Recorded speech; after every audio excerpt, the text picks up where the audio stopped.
terráqueos! Estamos começando mais um Namastreta e perguntamos para vocês: é melhor ser alegre do que ser triste? Alegria é a melhor coisa que existe? Eu queria saber de vocês, minhas queridas amigas Beatriz e Mel, realmente só existe lugar para good vibes, alegria nesse mundo harebô que habitamos hoje em dia? Mas o resto da música diz assim, né? Para fazer um samba com beleza é preciso um bocado de tristeza. Então, realmente, sim. alegria é a melhor coisa que existe, mas às vezes para fazer um samba na vida tem que encarar umas tristezas aí.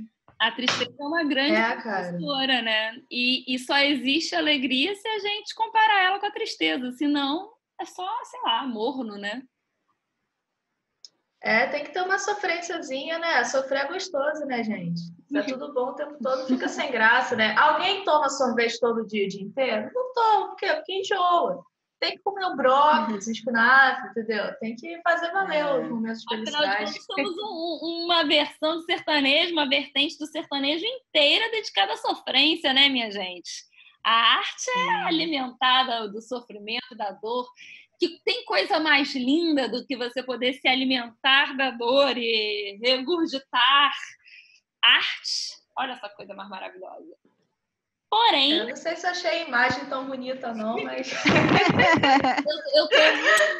eu tô muito nessa vibe, sabe? De digerir e transferir, transpassar, enfim.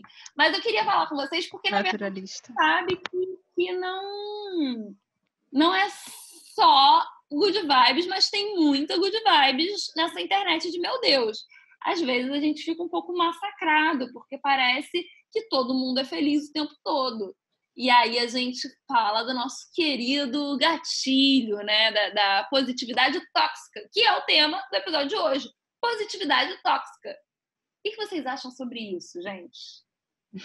Eu tenho implicância, já falei que eu tenho implicância com esse termo do gatilho. Mas, enfim, eu entendo, assim, que parece um movimento, né, de as pessoas avisarem tal do gatilho, de estar mais sensíveis e empáticas ao que pode afetar as outras pessoas, e nesse sentido é positivo. Mas também eu acho que se blindar contra as coisas negativas que afetam a gente na verdade, perder a possibilidade de pensar a si mesmo, né, e se modificar, de pensar por que aquilo está me afetando, por que isso me incomoda tanto, né? As coisas que incomodam muito a gente, elas dizem muito sobre nós, né? Mais do que as coisas, às vezes, que a gente gosta, ou que a gente acolhe com facilidade. Então, é claro que isso tem que ser avaliado em relação... Enfim, às vezes as pessoas têm relações traumáticas com alguma coisa, né, com algum evento, e precisam se proteger. Mas eu acho que é sempre uma oportunidade de lidar com isso, com o que nos incomoda, é sempre uma oportunidade de se analisar, né? Com certeza. Eu acho que exatamente. A gente pode lidar com a realidade de uma forma positiva, mas a gente tem que lidar com a realidade, mesmo que na realidade contenha dor, contenha tristeza, contenha sofrimento, né? Sim, para ter uma experiência mais completa da própria existência, né? Porque se a gente pensa só de um lado, a gente não tem dialética. A gente precisa ter a tese, ter uma antítese para poder chegar em algum lugar diferente, né? Aí eu vou puxar mais uma vez o Byung-Chul Han, porque ele trata muito desse tema do excesso de positividade na sociedade. Então, na obra dele, Sociedade do Cansaço, ele demonstra como ser muito positivo, ter sempre muita energia, estar sempre em hiperatividade, produzindo, fazendo mil coisas, postando, acaba trazendo um constante sentimento de cansaço. E também acaba trazendo a depressão, porque a gente sempre se impõe metas tão altas e tantas atividades e coisas tão positivas que fogem da realidade. E quando a gente não consegue alcançar aquele ideal de positividade, então a gente se entristece e pode entrar no âmbito de depressão. Então, não conseguir, de alguma forma, fazer parte dessa suposta sociedade superpositiva, né, dessa positividade compulsória que vem nas redes sociais, pode acabar tendo esse efeito reverso depressor nas pessoas. Então, ele comenta no livro... Os números mostram isso, né? Uhum. Sim, sociedades, entre aspas, muito evoluídas, europeias, que têm índices altíssimos de suicídio, né? Então, ele comenta como que a imagem digital acaba protegendo o sujeito da negatividade da presença e do olhar do outro. Então, a gente fica muito presa assim, em ideários imagéticos, né, de como a gente deve parecer para o mundo, e acaba se aliando da nossa própria negatividade e também da negatividade do real, como vocês já comentaram. E se em algum momento ele acaba tendo que se defrontar com essa parcela do real, acaba não tendo uma estrutura para poder lidar com essa frustração, com esse lado negativo, e pode cair aí numa depressão. Eu fico sempre pensando em duas facetas, né, de uma pessoa que acaba sendo inundada por uma positividade tóxica, ou eu vou até lidar de outra forma, irreal, né, com uma vida não real, que é muito comum na internet. Uma é do FOMO, né, da pessoa ficar achando em algum lugar que realmente todo mundo tá bem, todo mundo tá feliz, só ela que não tá. Só ela que tá mal, só ela que tá triste, só ela que não tem coisa para postar. Porque por mais que você saiba que aquilo é uma mentira, ou que aquilo é pelo menos uma parcialidade da vida e não uma totalidade, em algum lugar pode te afetar sim. E não adianta você só saber com o intelecto, né? Você tem que compreender. E aí não tem receita mágica. Mas também pode acontecer o espelho, né? Que é você ver aquilo e você achar que você tem que ser aquilo, ou você acabar reproduzindo aquilo. E aí você pode cair em uma série de distúrbios perigosíssimos, desde a hiperatividade, né, até um negacionismo mesmo, né, uma incapacidade de lidar com a realidade. Então você vira... Eu fico lembrando muito da personagem da Blanche, do Bonde Chamado Desejo, esse filme, essa peça, que são muito famosos, que era uma mulher de 40 anos que era muito inocente, parecia uma garota, porque ela não conseguia lidar com a realidade das coisas, porque ela não conseguia lidar com o peso da vida. E o negacionismo é muito perigoso, por uma série de motivos, mas também porque pode provocar um isolamento emocional, tanto de você com os outros, porque você não consegue falar desse sentimento, porque você sente angústia, você sente tristeza, só que você está só reprimindo isso, você não consegue abrir para falar com as outras pessoas, para compartilhar esse sentimento, e nem você mesmo consegue acessar esse sentimento e integrar esse sentimento na sua vida e lidar com ele. Porque não é porque você não quer lidar com a sombra que ela vai embora. Ela vai voltar e vai dar uns tapas na tua cara uma hora ou outra. Com certeza. Sim, cara. Muito bem colocado, né? E é inevitável ter sombra, né? Porque a sombra vem do contato da luz com um objeto, com uma matéria. Então, não tem como a gente viver sem sombra. É inevitável. Estar com a luz é estar com a sombra. Sim. Então, para ficar sem sombra, só quando você está mergulhada nela, né?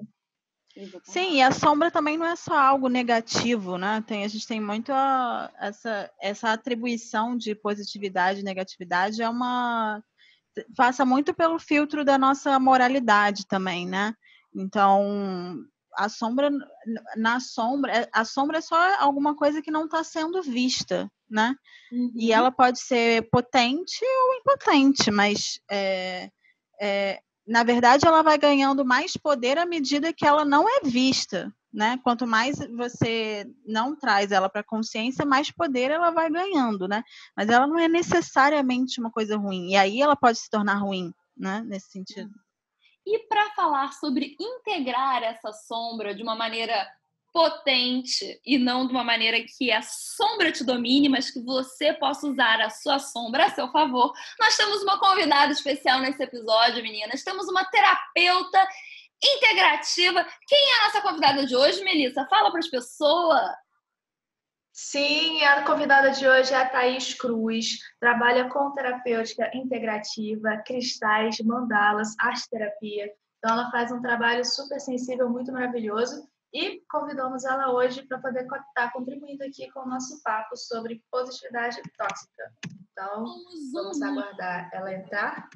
Estamos num luxo com essas convidadas maravilhosas que estamos trazendo na Mastreta para sentar na nossa roda de conversa e botar mais lenha no caldeirão. E aí, enquanto a Thaís não chega, a hora que a Thaís chegou, temos Thaís. Thaís está no meio de nós.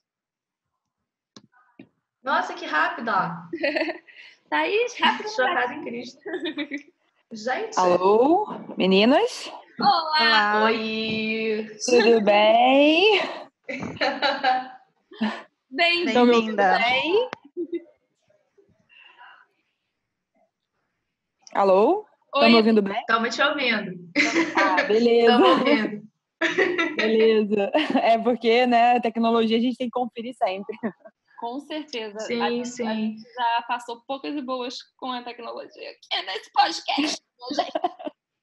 Então, vamos lembrar desses tempos difíceis, que eles vão voltar. Vamos ficar na positividade, né, para falar do tema. Exatamente, vamos estar positivo. Calma, nem tanto, gente. Então, Thaís, a gente estava falando exatamente sobre a importância de estar olhando também para o lado negativo, para a nossa sombra, para a nossa dificuldade. Então, eu queria que você se apresentasse aqui para o pessoal e depois a gente retorna, então, à discussão. Beleza. Bom, gente, boa noite, não sei, bom dia, boa tarde, a hora que você estiver ouvindo esse podcast, né? Meu nome é Thaís, eu tenho uma marca, né, uma identidade terapêutica chamada Thaia Vitalis, né, que eu já estou até reconhecida como esse nome, porque eu me apresento com essa frente, né, e enfim, é o meu lugar que vocês vão encontrar meu trabalho, né, o que eu discuto. E eu sou terapeuta integrativa, eu trabalho com mandala, com cristal, tenho uma base junguiana muito forte assim, na atuação do meu trabalho, mas eu adoro psicologia, eu leio várias frentes, né, tento me informar o máximo possível para trazer isso para esse olhar, e atualmente também eu estou trabalhando com arte, né, terapia, né, trazendo várias práticas artísticas para dentro do trabalho terapêutico. Então essa é minha atuação. E eu agradeço muito vocês pelo convite. A gente está aqui discutindo esse tema muito importante nessa contemporaneidade aí da nossa sociedade, que é a positividade tóxica, né? Esse olhar de sempre está tudo muito bem, está tudo muito incrível, e que não é bem por aí, né? E a gente vai discutindo aí ao longo desse encontro esse olhar. Muito obrigada por estar aqui com a gente, Thaís. É um prazer te receber. E a gente estava falando... Obrigada. Você está entre junguianas.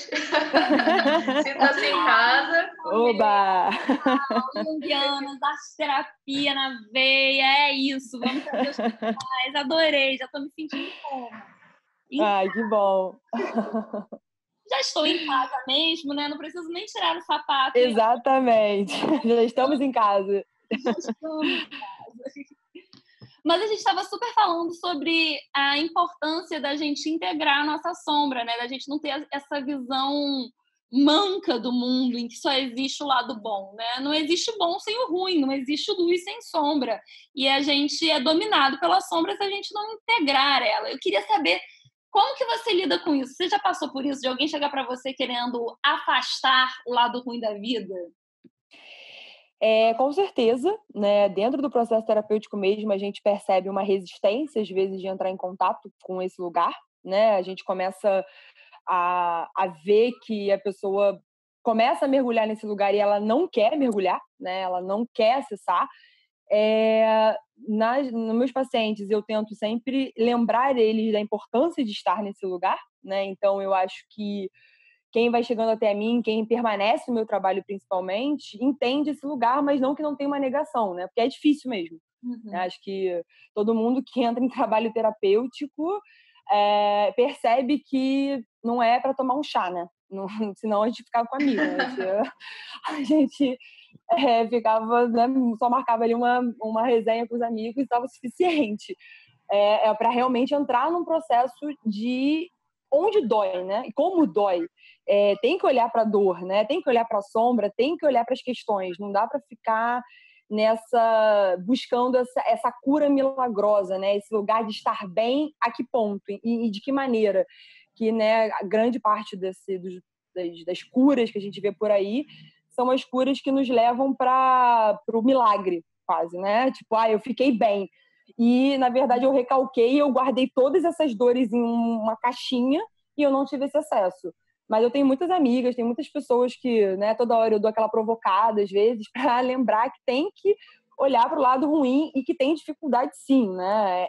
E eu trabalhando com o mundo holístico, isso é pior ainda. Cristal, cara, as pessoas acham que vai pegar um cristal e trazer o amor, a prosperidade, né? É sempre esse lugar se repete muito e, infelizmente, vários pares que trabalham com cristal, né, dentro dessa área, fortalecem essa visão de que eu meditei um dia e a luz se fez, né? Eu realmente entrei em contato com todas essas maravilhas desse ser e que não é bem por aí, né? Mas, infelizmente, sim.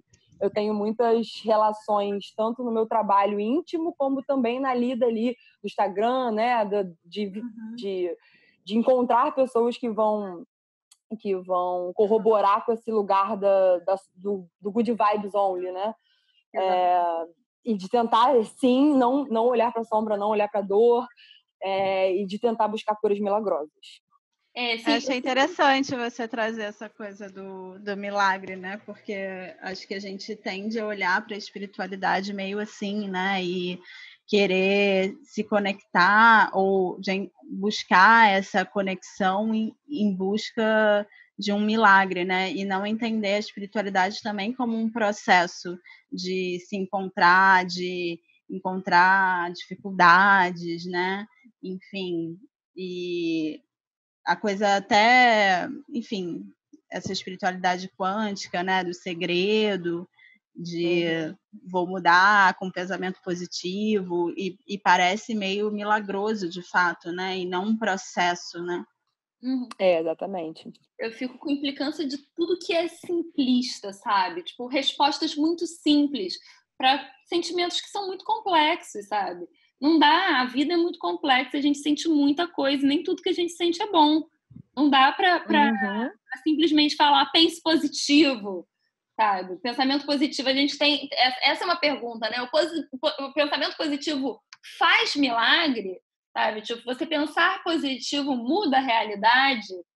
Eu acho que a gente não tem acesso à realidade em si. Então, a forma como a gente enxerga o mundo, a narrativa que a gente cria para a gente consumir essa realidade, altera como a gente consome, né? Mais do que alterar a matéria em si, a gente se sente de forma diferente de acordo com a história que a gente conta.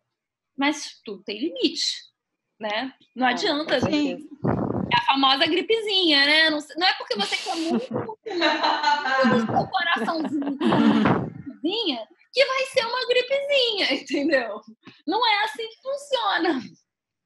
Sim, eu acho que de alguma forma, sim, a gente consegue modificar a nossa realidade nesse sentido, primeiro, de que a nossa realidade também é psíquica, né?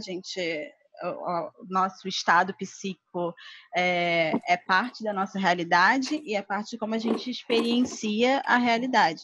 Mas acho que também a gente, conforme vai se abrindo espiritualmente, vai também ir se abrindo, né, em processos analíticos, terapêuticos, entendendo que essa mudança psíquica transforma materialmente as coisas. Eu tenho visto isso. Se fala muito sobre, né, mudar a sua vibração, né, mudar como você vibra. E eu tenho visto que, sim, eu fui modificando a maneira como eu vinha vibrando e coisas se modificaram. Mas eu acho que o problema está em pensar que mudar a vibração é apenas fazer um comando consciente para o seu cérebro de agora eu vou pensar positivo. A questão é que mudar a vibração, você vibrar de forma diferente, né, essa coisa da vibração, ele é um processo. E ele é um processo no meu entender, de composição com forças que estão fora do seu controle e que estão dentro do seu controle. E eu acho que é isso que a gente aprende no processo. Na vida a gente aprende muito que a gente está vivendo esse momento, né, de veio um vírus totalmente fora do nosso controle, né, que não está dentro do nosso controle, que modificou muitas coisas, e a gente, num processo analítico, e até mesmo na vida, a gente não precisa ser analisado para entender isso, a gente vê que existem forças do inconsciente que estão fora do nosso controle.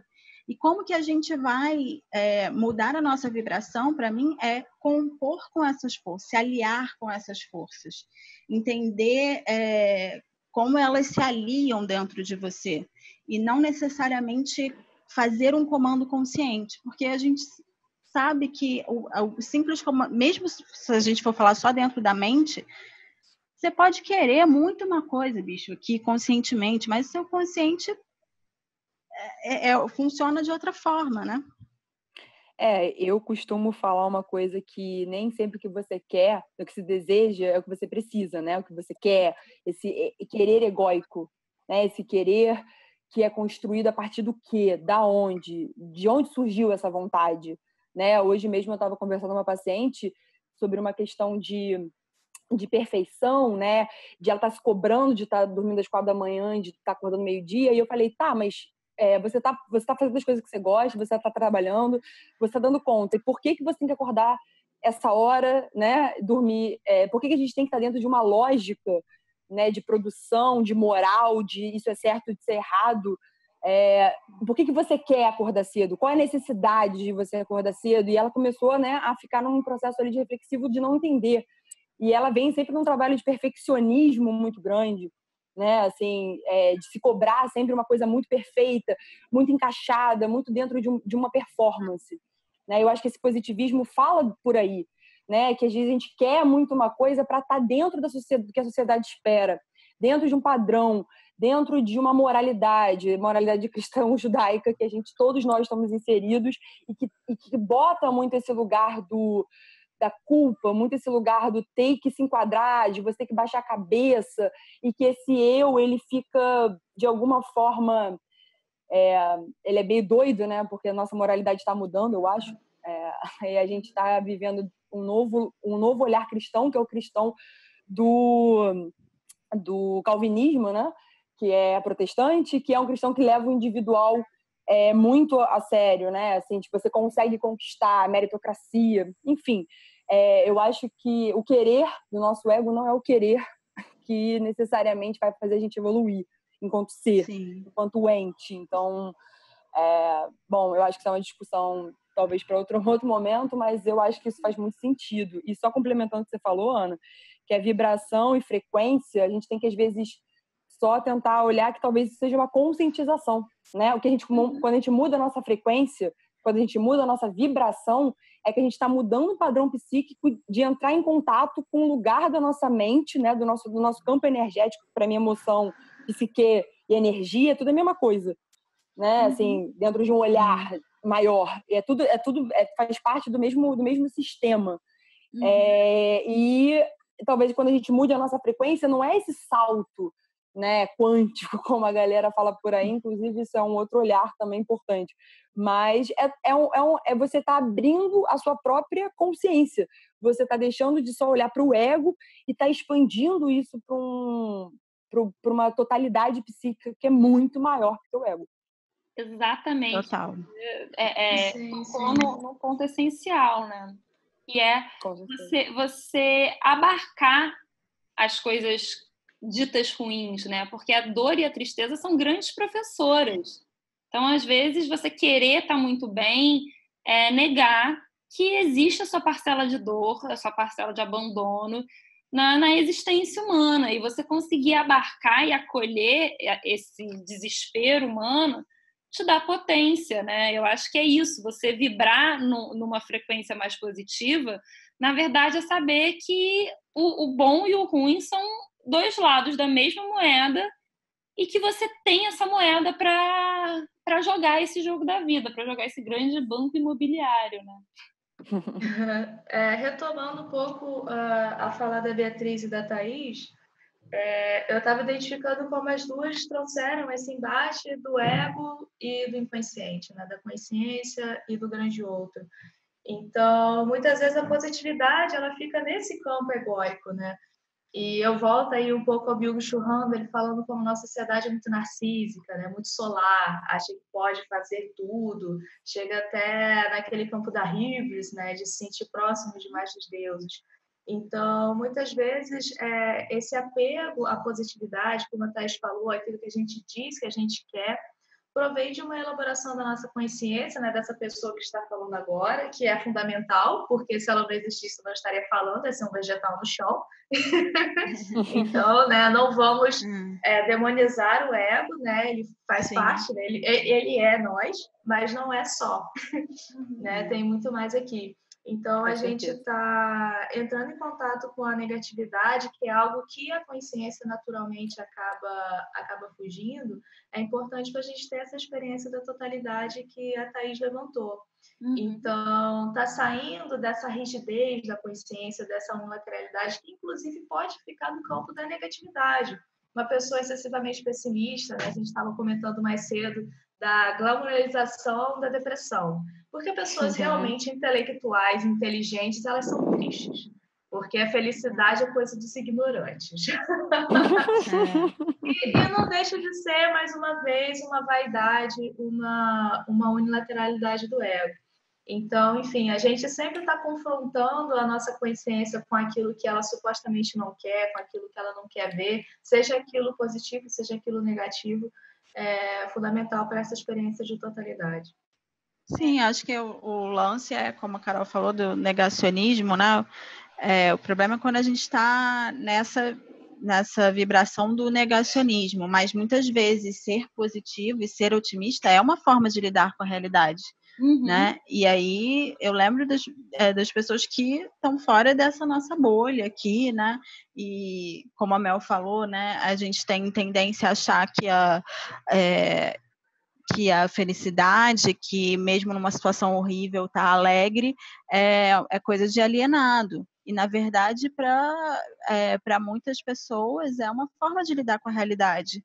A alegria é uma forma o otimismo é uma forma de lidar com a realidade. O problema é quando você entra num estado de negação, mas ser positivo também pode ser lidar com a realidade. Eu acho que a chave é sempre a gente ser fiel ao que a gente realmente está sentindo, sabe? Porque o que não pode é você estar mal e querer passar que está bem, ou tá bem e querer passar que está mal. A gente tem que ter espaço para os nossos sentimentos, porque é isso que a gente está falando, o ego é só a ponta do iceberg, sabe? O nosso inconsciente é muito mais vasto, a gente tem milhares de emoções compondo, não só emoções, né? Tem muito espaço, a gente tem que conseguir abarcar essa pluralidade, essa coisa monotemática. O problema do good vibes only é o only. Você pode ser good vibes, você não pode ser good vibes only, porque só existe positividade se a gente estiver lidando com a realidade. E a realidade não é sempre positiva. E a gente está passando por uma fase do mundo em que a realidade não está muito positiva. O que não significa que a gente não possa lidar de forma criativa e não de forma destrutiva com essa dura realidade que nos é apresentada. Eu acho até que a realidade é o que ela é. Ela não é positiva nem negativa. Essa atribuição de positivo e negativo é nossa, né? Então, é nesse sentido que, como a gente estava falando, a gente só tem a experiência da realidade. A experiência positiva e negativa, ela é sempre subjetiva. Eu acho que o pessimismo e o otimismo, eles fazem parte da mesma moeda, né? A gente tem o Hermes Trismegisto falava muito desse princípio da dualidade, né? Um das 7 leis herméticas. Esse lugar, né, no mundo tangível e 3D, desse lugar de a gente sempre tentar polarizar tudo, né? Bom e ruim, gostoso e não gostoso, otimismo e pessimismo, como se eles não fossem parte de um mesmo processo. E é muito comum, geralmente, quem é muito otimista ficar em depressões, muitas vezes, muito profundas, e quem é muito pessimista também ter lapsos de de euforia muito doido, né? Assim, tanto é que a bipolaridade, né? A psiquiatria trata isso como uma doença. Eu sou um pouco resistente a esses olhares de tratar as coisas tudo como doença, né? Como marginalizar esses processos. Mas a bipolaridade, ela, na verdade, é esse lugar que você fica indo para esses extremos como uma tentativa de salvamento da sua psique, né? Tipo, de você tentar entender esses processos, na minha visão, de você tentar achar um lugar para existir. E você fica indo nesses extremos que, na verdade, eles não são extremos, eles se encontram, né? Eles são cíclicos, na verdade. Tanto é que depois a pessoa entra nesses processos várias vezes de forma muito constante. E a pessoa que fica muito assim, otimista, muito feliz, não sei o quê, quando ela fica triste, ela entra num buraco geralmente muito profundo.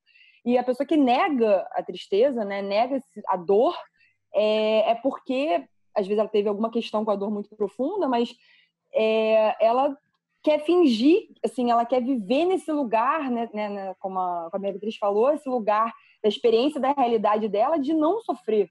Não posso sofrer. Né? E o outro só quer sofrer. Então, não posso ser feliz. Está no mesmo extremo. Está indo para a mesma lógica, né? Assim, é a mesma coisa. Só que só está se mostrando com uma roupagem diferente. Mas é o mesmo processo. Exatamente, porque lidar com a frustração e com a dor fazem parte do desenvolvimento egóico, né? São o que a gente falou, são grandes professores. E não conseguir lidar com isso, essa alegria absoluta e um pessimismo mortal, ambos são uma infantilidade, né? Ou uma impossibilidade do ego naquele momento de conseguir lidar. Uhum. E também nós somos quem somos possíveis, né? Com certeza. Também tem que ter... Sim,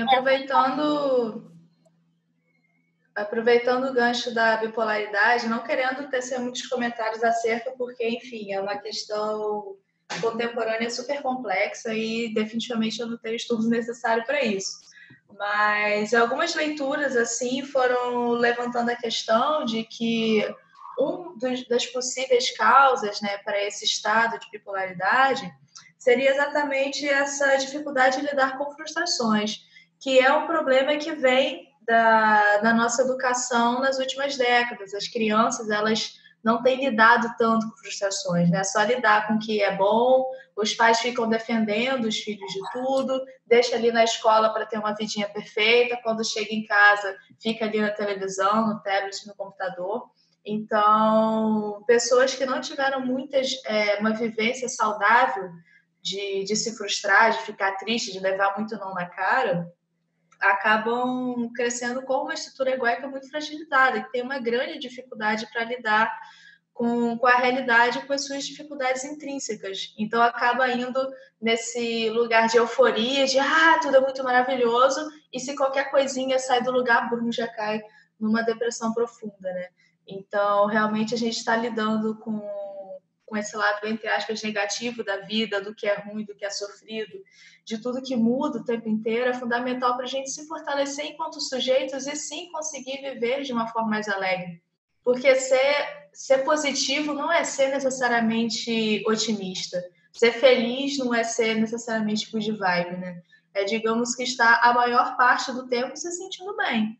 Não é o tempo inteiro, não é sempre, mas digamos que predominantemente. Precisa ter muito sofrimento para segurar esse bem-estar. Eu acho que é exatamente isso, né? A gente tem que ter empatia com o sentimento dos outros, né? Às vezes a pessoa está passando por uma coisa que é demais para ela, não tem como lidar de uma maneira positiva, de uma maneira criativa. Às vezes ela tem que passar por um luto, por uma dor que talvez seja muito grande para ela, mesmo que não seja para você. E aí sim que essa positividade fica tóxica, né? Quando alguém vem te falar de uma dor e você fala, deixa isso para lá, olha o lado bom da vida, né? Acho que aí chega a ser cruel. Acho que esse é o lugar que a gente tem que tomar cuidado, né? Essas frases feitas são essas atitudes positivas tóxicas, né? Que você fala uma frase motivacional maneira, tipo a fila anda, you can do it, você é diva maravilhosa, mas na verdade você não está acolhendo nada que a pessoa sente você não está entendendo a situação que ela está passando, não está elaborando com ela. E muitas vezes a gente faz isso com nós mesmos. A gente não se acolhe, não percebe que está passando por algum problema, só repete uma frase motivacional, engole a circunstância e vai seguindo mecanicamente. Né? Pois é. E espiritualidade, para encerrar o nosso papo, eu queria lembrar que espiritualidade não é afastar as coisas ruins, não é só ficar no lado bom da vida. Espiritualidade é justamente integrar toda a nossa totalidade, se integrar com o universo, com esse poder superior que nos atravessa. Isso é ser uma pessoa espiritualizada, né? Não é só pensar positivo. Definitivamente pensar só positivo é tentar fugir daquilo que te dói, né? Daquilo que te machuca, daquilo que enfim, te faz sofrer de alguma maneira. E o sofrimento e a inconstância da vida, né? A impermanência, as mudanças, o súbito, né? Como foi essa quarentena e como está sendo esse momento que foi súbito, independente dele ser bom ou ruim, ele nos tirou do nosso status quo. Ele moveu a gente num lugar e fez a gente, né, tremer na base. E tanto externo quanto internamente, né, em processos de autodescobrimento, a gente vai tremer na base. A gente vai se sentir inseguro, a gente vai se sentir, cara, que, né, nossa, eu faço isso, eu não acredito que eu penso dessa maneira, nossa, meu Deus, que bizarro, e agora o que eu faço? Meu trabalho, agora que tá na quarentena, como é que eu me remodulo, como é que eu me reinvento? E também esse lugar dos coaches, não vou nem dizer que todo mundo que é coach, enfim, eu não quero um julgamento de valor específico, né? É um lugar que o coach ele teve um espaço justamente porque é isso que as pessoas querem. Ele entrega justamente esse lugar da sociedade produtiva e da felicidade, né? De você conquistar em 7 passos a sua felicidade, de você construir em uma semana a sua marca, em você, sei lá, produzir o seu conteúdo em 30 segundos, sei lá. É esses lugares de tempo, né? De temporalidade, de te dar um prazo para acontecer, como se o processo terapêutico ele tivesse um prazo, ou se ele tivesse uma linearidade que é impossível, ele é cheio de altos e baixos, de idas e vindas, e não dá para dizer que em uma semana você está bem ou mal, ou conseguiu ou não conseguiu. E na quarentena, isso às vezes se reforçou muito das pessoas falarem, não deixe se abater, fica bem, produz, vai lá. E, na verdade, a pessoa fica mal, fica triste, e ela fica angustiada de tipo, pô, será que eu sou um lixo, então? Será que eu não consigo? Eu não estou conseguindo hoje não sair da cama. Mas, às vezes, o fato de não sair da cama aquele dia vai fazer com que ela resista e consiga ter forças para, no dia seguinte, fazer alguma coisa. Óbvio que não num quadro depressivo crônico, né? Não no lado do pessimismo, é isso. Não é uma generalização de todo mundo. Mas se você, às vezes, está mal um dia, fica mal, se permite ficar mal, se permite chorar, se permite sentir o que você está sentindo, se permite sentir essa dor, porque às vezes a partir desse lugar e desse acolhimento dessa dor, você entende e você, que eu acho que é o processo terapêutico, né? Eu sempre falo, você não vai nunca se curar dos seus mecanismos de defesa, de como você se construiu, de como isso foi vindo, né? Que até pro Jung aí, que a gente é partidário, traz até arquétipos, né, e traz uma referência de inconsciente coletivo, né, que às vezes abarca a gente para além do que a gente só nesse momento está vivendo. Então, né, nessa temporalidade espacial, a gente também vem de uma carga de muitas coisas e que às vezes a gente não vai conseguir se livrar, a gente vai aprender a lidar. A felicidade para mim está quando a gente aprende a lidar com as nossas sombras, com os nossos mecanismos de defesa, com os nossos excessos do nosso ego, com esses lugares estranhos que a gente se coloca, e quando a gente conscientiza desses processos e sabe, tipo, putz, tô indo para esse lugar. Opa, deixa eu pensar aqui e refletir, acho que é melhor não fazer isso. E você vai administrando e mediando esses processos psíquicos, energéticos dentro de você, e aí nisso você encontra uma plenitude, uma paz, porque você se sente mais feliz com você mesmo, né? Você se sente mais integrado, porque você está integrado mesmo, você está ali nesse processo de individuação e de integração do seu self como um todo, e aí você fica mais em paz. Não é essa felicidade extrema, não é essa conquista, não é essa... às vezes você vai perder o emprego, mas você vai saber lidar com esse processo, né? Entender o que você pode fazer nos limites que dá para você fazer, e tudo bem, né? Às vezes você vai terminar um namoro, vai terminar um casamento, alguém vai morrer da sua família, porque assim é a vida, né? Tem esse sofrimento, tem essas dores externas e internas.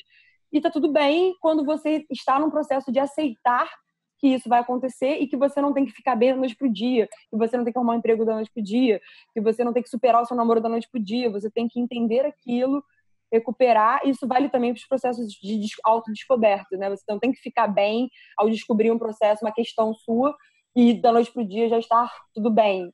De fato, é de gestão e é lento. Então, temporalidade, quando bota resultado em 7 dias, já desconfia.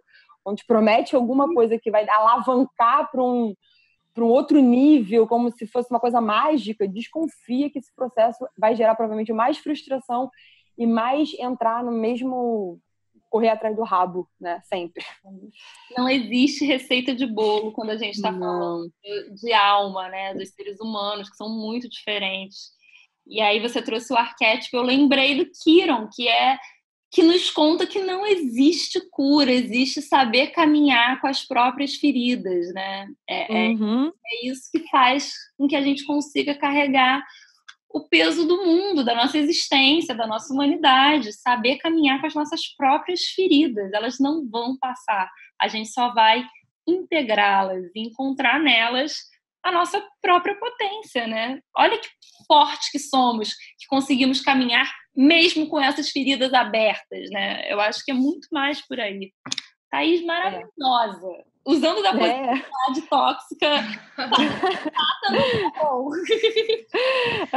não, eu acho que esse lugar de a gente, às vezes, reforçar também, né, que a pessoa o que você me falou é bom, isso também é um acolhimento. Mas no momento que a gente, às vezes, vê só uma reverberação do tipo, linda, maravilhosa, gostosa, e onde, na verdade, essa pessoa, na vida real, ela tem inveja de você tem processos, às vezes, de competição, isso, né, caindo pro lado da sororidade, isso é muito comum entre mulheres, né? Assim, esse lugar de ficar reforçando esse, ai, amiga, você tá linda. Mas, na verdade, existe uma competição, às vezes, subjetiva, subliminar ali, e não dita.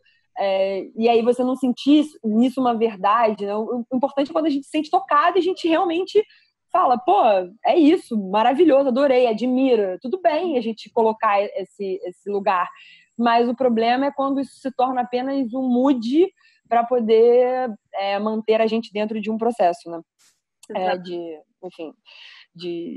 só é isso, lamber, né, na rede social é muito assim, né, de você ficar ali se expondo no sentido positivo para todo mundo te ver bem e alegre e tranquilo e good vibes only de novo, né, acho que é um pouco às vezes isso que acontece.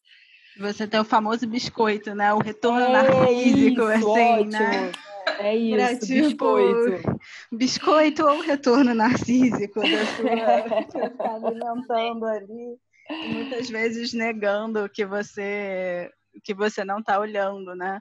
E aproveitando que a Carol falou, né, do Chiron e da cura, eu acho que e o que você falou também, né, que a felicidade, eu estar bem é conseguir lidar, né, com a inconstância da vida, né, com a transitoriedade da vida, né, com a impermanência, né, que a gente fala tanto no Vipassana, nas tradições orientais, as coisas vão acontecer, né, e o importante é a gente, acho que o Jung fala disso em um texto, né, não me lembro qual agora, não sei se é no Segredo da Flor de Ouro, né, que é quando você está diante de um problema, você sabe que você se desenvolveu bem, quando você está diante de um problema e o seu núcleo, né, do self, que é muito maior que o ego, ele está tão sólido ali que ele não desmonta quando vem o problema, e ele consegue, diante do problema, se elevar, né, acima do problema, e consegue, é uma coisa que a gente aprende também, né, nessa coisa da meditação, não se identificar com a sua dor, não se identificar com o seu sofrimento, é conseguir se descolar dele um pouco. Quando você consegue se descolar dele, de repente você consegue ver uma solução, você consegue achar a saída criativa, né, para as coisas, e isso não significa negá-lo, mas ter uma partezinha sua ali que consegue ir além, né? E talvez é isso que a espiritualidade nos dê, né? Essa capacidade de conexão nos dê, a capacidade de ir além, de não estar totalmente ali identificado com essa realidade que às vezes é tão opressora, né? Você consegue rise above ali um pouco. Então, eu digo também, acho que a gente aprende nesse processo analítico de encontrar com a nossa sombra, com o inconsciente, é saber que muitas vezes também o inconsciente parece uma outra palavra para destino, né? Uhum. Porque ele é tão forte que ele impõe essas coisas da repetição, né? Parece que a gente vai repetir a vida toda. E talvez a gente vá, mas é a coisa da espiral, né? A gente volta, às vezes, para o mesmo problema, mas a gente volta diferente. A gente se coloca numa posição diferente. E isso já muda tudo. Então, é estar à altura do nosso próprio destino. É conseguir se preparar para enfrentá-lo. Não vencê-lo, mas enfrentá-lo, né? Olhá-lo de frente. Lindo. Com certeza. Não é muito lindo. Nem fugir do seu destino e nem enfrentar o seu destino. Estar à altura dele, né? Ter uma companheira à altura, porque estaremos juntos por toda a jornada. Eu acho que essa é a grande lição que fica, né? Como você vai lidar com a realidade é sua prerrogativa, mas você vai ter que lidar com a realidade. Isso faz parte da tarefa. A sua sombra sempre vai voltar, não adianta tentar fugir, tentar negar. Ela vai voltar e de novo, e de novo, e de novo, quantas vezes for preciso, pela vida inteira. Porque... E eu costumo falar que se você não enfrenta a sombra, né, não chama ela para tomar um café com você, né, realmente não olha para ela e tenta entender aquele processo, aquela dor, ela vai sair por uma forma talvez um pouco mais descontrolada, né, numa ansiedade, numa crise de pânico, num processo às vezes de depressão, um processo psicológico um pouco mais, né, visto aí na nossa sociedade como doença, mas um processo psicológico um pouco mais denso, porque você ela tá querendo sair, você tá botando ela dentro de uma caixa, ela tá querendo sair, ela tá botando dentro de uma caixa, e isso em algum lugar vai sair. O inconsciente, ele arruma uma forma de sair, ele arruma uma forma de falar com a gente. Não adianta botar uma rolha, né? Não vai. Não adianta. Thaís, muito maravilhosa, muito obrigada por participar desse episódio com a gente. Adorei te receber, adorei te conhecer. Não, grandes reflexões. Eu tô aqui impactada, gente. Eu tô em silêncio porque eu estou impactada. Não tenho mais o que dizer, apenas sentir. Meninas, clima maravilhoso de vamos sentir. Thaís, deixe seu arroba. Com certeza. O meu arroba é Taia, T-A-I-A, Vitalis, de Vital, né? V-I-T-A-L-I-S. E quem quiser me seguir lá nas redes, quem quiser conhecer um pouquinho mais do meu trabalho, vai ser super aberto. Eu sempre respondo à medida do possível, perguntas, dúvidas. E é isso, meninas. Mais uma vez, muito, muito, muito obrigado. Gratidão aí para a gente entrar no mood de gratidão. Mas a verdade, gratiluz, gratilove.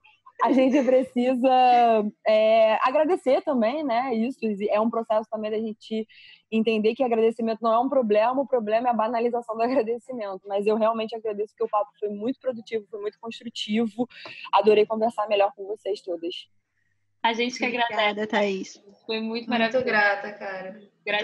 É gratisombra hoje. Gratibad. Ai, gente. Muito obrigado mais uma vez. Um beijo. Um beijo. Tchau, tchau. Tchau. Então, meninas, com essa convidada maravilhosa, encerramos nós fazendo um exercício de tentar pensar esse futuro de uma forma mais positiva, talvez. Existe espaço para positividade nesse futuro? Só se existe espaço para sombra, né? Acho que foi isso que ficou desse papo hoje.